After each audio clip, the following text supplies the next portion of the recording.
کسی دور میں پاکستان کی مٹھائی کی صنعت کا بےتاج بادشاہ کہلانے والے نرالا سویٹس، جنہوں نے اپنی محنت، لگن اور نئی مٹھائیاں متعارف کروا کر نہ صرف پاکستان میں بلکہ پوری دنیا میں بہت شہرت حاصل کی، مگر افسوس صرف ایک شخص کے غلط فیصلوں، انا اور ضد کی وجہ سے کہاں پر پاکستان کی مٹھائی کی صنعت کا بےتاج بادشاہ کہلانے والے نرالا سویٹس زمین بوس ہو گئے، اور آج ہمیں نرالا سویٹس کا نام صرف اور صرف تاریخ کے صفحوں میں لکھا ہوا دکھائی دیتا ہے۔ السلام علیکم، میرا نام عارف نور اور آپ دیکھ رہے ہیں نور برائٹ چینل۔ میں آج آپ کے لیے نرالا سویٹس کی کہانی لے کر آیا ہوں، کیسے ایک چھوٹی سی دکان ایک بہت بڑے بزنس ایمپائر میں بدلی اور پھر کیسے اس کا زوال ہوا، کیا وجوہات تھیں۔ تو چلیے آج ہم اس پر نظر ڈالتے ہیں۔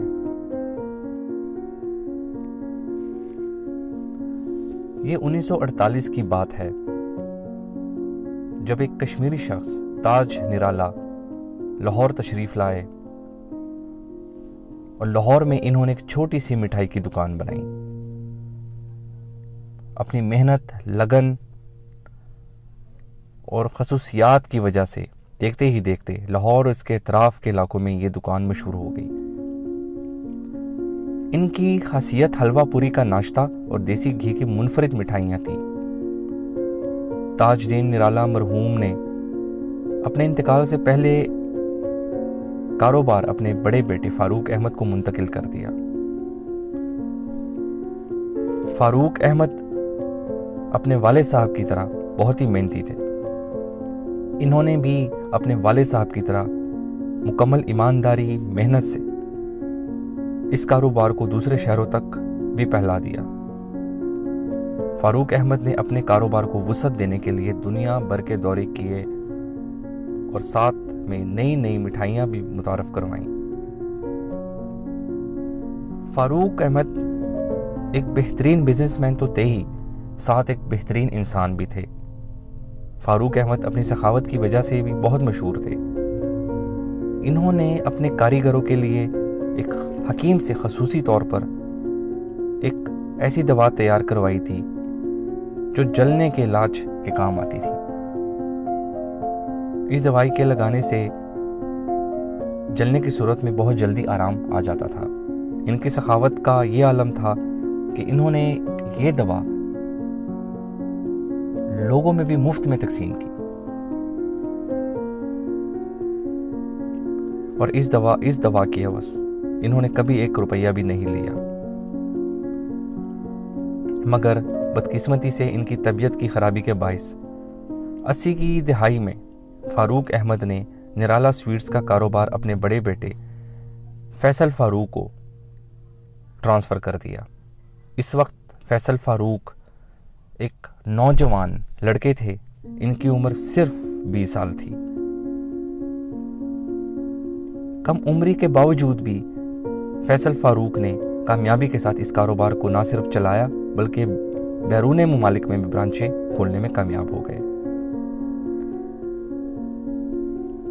فیصل فاروق نے نرالا سویٹس کا کاروبار کامیابی سے چلانے کے بعد ڈیری کا رخ کیا، اور اس سلسلے میں فیکٹری لگانے کے لیے فیصل فاروق نے بینک آف پنجاب سے 1.5 ارب روپے کا لون ہائی انٹرسٹ ریٹ پر حاصل کیا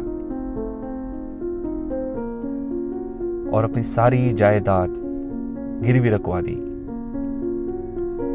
یہ تھی وہ سب سے بڑی غلطی جو ان سے سرزد ہوئی۔ انہوں نے یہ رقم بھاری سود پر حاصل کی تھی، لیکن افسوس کہ ڈیری کی فیکٹری نہ چلا پائے۔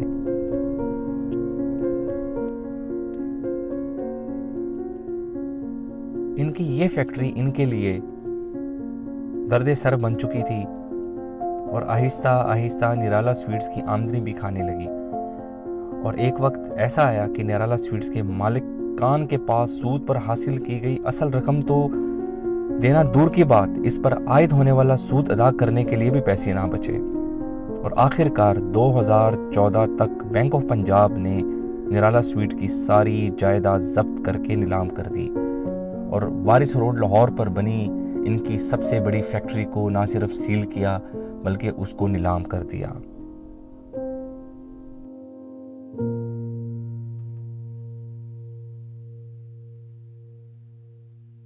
آج آپ کو پاکستان کے مختلف شہروں میں نرالا سویٹس کی دکانیں تو نظر آتی ہوں گی، لیکن میں آپ کو یہ بتاتا چلوں کہ یہ دکانیں اب نرالا خاندان کے پاس نہیں ہیں۔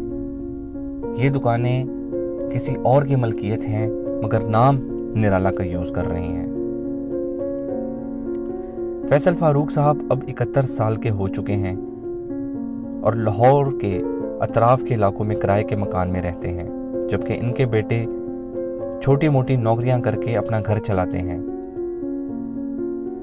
فیصل فاروق کے دوستوں کے مطابق فیصل فاروق کی ضد کی وجہ سے ان کا خاندان کبھی بھی ایک ساتھ نہیں رہ پایا۔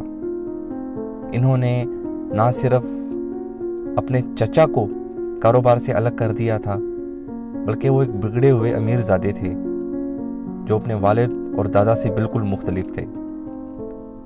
فیصل فاروق کا سود کے پیسوں سے کاروبار کرنا اور اپنے خاندان کو علیحدہ کرنا ہی وہ 2 غلطیاں تھیں جو ان کے خاندانی کاروبار کی تباہی کا باعث بنی۔